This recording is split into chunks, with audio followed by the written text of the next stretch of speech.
il est de plus en plus question de l'aggravation de la situation sociale en France. Et cette appréciation est parfaitement juste. La situation de la France, au point de vue social, s'aggrave. Alors, il y a d'une part la question de l'immigration, qui a déjà été traitée 50 fois, mais qui n'est jamais vue sous son véritable angle. Ce n'est pas simplement la question de l'immigration, de savoir comment intégrer, comment assimiler, puisqu'on a repris ces termes qui sont de très vieux termes. Assimilation, intégration étaient déjà des mots qui étaient employés au moment de l'affaire d'Algérie. Ce n'est pas parce que l'on emploie ces termes que l'on va les résoudre. La question est de savoir à quoi on assimile et à quoi on intègre. La question, c'est l'objectif, comme toujours, c'est la finalité. Et c'est là que nous sommes en pleine ambiguïté. Le problème, c'est que les politiciens n'ont pas du tout de vision historique. Et donc tous ceux qui abordent cette question, en dehors des spécialistes, il y en a quelques-uns de valeur, mais tous ceux qui abordent cette question de façon purement journalistique ou de façon purement politicienne n'envisagent jamais la finalité. Or, la finalité, c'est la France. Or, eux veulent intégrer, assimiler avec un concept qui est parfaitement abstrait, qu'ils nomment République. Et République, qu'est-ce que c'est ? Si vous dites égalité, liberté, égalité, fraternité, les populations en question, que ce soit les populations défavorisées, quelle que soit leur origine, de souche ou immigrée, peu importe, si vous leur parlez de liberté, si vous leur parlez d'égalité et de fraternité, elles auront immédiatement une conception dans l'esprit qui sera évidemment une conception revancharde. Pourquoi ? Parce qu'ils ne l'ont pas. Il faut quand même être concret, il faut quand même être précis. Si on parle de liberté, d'égalité et de fraternité à des populations qui sont, comme on dit maintenant, défavorisées, de milieux défavorisés, évidemment, ils envisagent immédiatement d'être à la hauteur de ce qu'ils voient à la télévision ou de ce qu'ils entendent à la radio, c'est-à-dire l'équivalent du président de la République ou du Premier ministre ou de messieurs et madame les ministres. Et c'est évident, il faut être logique. Or, cela, c'est ce que ne veulent pas les politiciens. Ils veulent un discours pour calmer les choses, pour rassurer, un discours démagogique, éventuellement pour gagner des voix. Mais concrètement, quel est celui qui veut de façon précise l'apaisement en France et l'intégration ou l'assimilation, peu importe le mot que l'on emploie, pourvu qu'il soit précis. Mais à quoi ? À l'histoire de France, à la France. Si l'on oublie cet objectif, et la France, c'est une histoire concrète.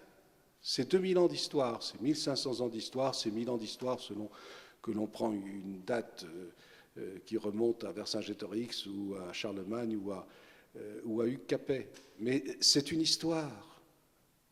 Et je pense qu'une fois que l'on aura envisagé concrètement cet aspect des choses, il sera beaucoup plus possible d'imaginer des solutions, parce que pour le moment, il n'y en a pas. Alors, d'autant plus que tout ce qui est censé favoriser l'intégration ou l'assimilation est précisément de structures dites républicaines.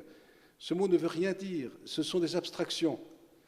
Et par conséquent, ce n'est pas ni à l'école, ni dans différents instituts qu'ils peuvent fréquenter que les jeunes des milieux défavorisés apprendront l'amour de la France. On leur en apprend la haine. Avec de tels concepts, avec de telles pratiques, il est incontestable que l'on n'aboutira à rien. Et d'ailleurs, il se produit progressivement une coupure. Mais cette coupure est plus grave qu'on ne pense, parce qu'il ne s'agit pas simplement des milieux défavorisés. Tout le monde sait que l'éducation, l'instruction dans les quartiers dits défavorisés est elle-même et forcément défavorisée, en dépit de toutes les primes que l'on pourra donner aux professeurs. Il suffit de les interroger. Tout le monde sait qu'il y a un très grave problème. Aucun de nos hommes politiques ne s'est littéralement colté avec cette difficulté, parce qu'aucun d'entre eux ne savent concrètement ce qu'il en est. Ce n'est pas parce qu'on fait une visite une fois de temps en temps dans ces milieux-là que l'on en a une connaissance véritable. Ce que je connais de véritable, c'est simplement, très très très franchement, ceux qui se dévouent et qui généralement se dévouent parce qu'ils ont des raisons morales de se dévouer et des raisons religieuses de se dévouer. Alors là, vous avez des associations qui fonctionnent et qui fonctionnent vraiment. Mais en dehors de ça, tout le reste, c'est un discours purement démagogique. Alors, c'est grave. La situation est grave. Et il ne s'agit pas simplement que des milieux défavorisés. Il s'agit également des milieux qui, en France, se considèrent maintenant eux-mêmes comme défavorisés, que ce soit les milieux agricoles, que ce soit les milieux ouvriers, que ce soit les milieux des petits fonctionnaires ou des petits commerçants. Il est en train de se créer en France une coupure radicale entre un certain sommet politique, économique, social, et puis le reste du peuple français, et une coupure qui est tragique. Il y a des gens, et il faut leur parler avec sérieux à ces gens-là. Donc il faut se le permettre et avoir l'audace de le faire, et non pas de manière révolutionnaire, mais de manière tout à fait politique et pratique. Il y a donc des gens qui sont installés dans des quartiers tranquilles, qui ont droit à des gendarmes, à des policiers, à des CRS au pied de leurs hôtels, de leurs immeubles, qui ont droit à des chauffeurs, à des voitures qui peuvent se permettre de circuler tranquillement, éventuellement avec des appels. Et ces gens-là peuvent tout. Ils sont les maîtres. Et ils vivent dans un milieu totalement à part. Ils ignorent parfaitement le reste. Le reste n'existe que dans leur discours pour gagner des élections. Et ça, les gens s'en rendent compte. Et c'est grave. C'est très grave.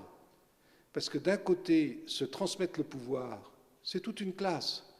C'est tous des gens qui sont des privilégiés de la nature, et je vais dire des privilégiés également de la grâce, car la plupart d'entre eux sont sortis de très bons collèges. Ce sont des fils de bourgeois et qui profitent de la situation, qui n'ont jamais connu un moment dans leur vie de difficulté, jamais. Leurs difficultés n'ont jamais été que d'ordre sentimental. Ils ne savent pas ce que c'est que le matin attendre de quoi manger. Ils ne savent pas. Ils ont toujours eu leur croissant. Et ces gens-là se transmettent le pouvoir. C'est une cooptation perpétuelle dans le sommet de l'État et dans le sommet de l'économie. Et la question est uniquement de savoir s'ils toucheront 50 000 € de plus ou 50 000 € de moins en fin d'année. Voilà. C'est leur unique préoccupation. Ils se transmettent le pouvoir et c'est une cooptation. Ce n'est pas, on appelle ça une démocratie, c'est en réalité concrètement une oligarchie. Alors il faut leur parler, mais leur parler de façon sympathique, pour eux, pour leur avenir. On est dans une situation tragique, qui n'est pas sans rappeler d'ailleurs la situation qui a précédé les années de 1789, c'est-à-dire une bande de privilégiés qui ne savent pas à quel point ils sont privilégiés, qui se permettent, pour la plupart d'entre eux, de tenir un discours parfaitement gauchiste, je pense à tel ou tel, mais je ne donnerai pas de nom, qui sont des gens qui vivent très très très bien, qui ont de quoi manger le matin et le soir, et qui sont heureux comme tout, et qui, en plus de ça, jouent les démagogues. Ça ne peut pas durer indéfiniment. Vient un moment où 1793 éclate.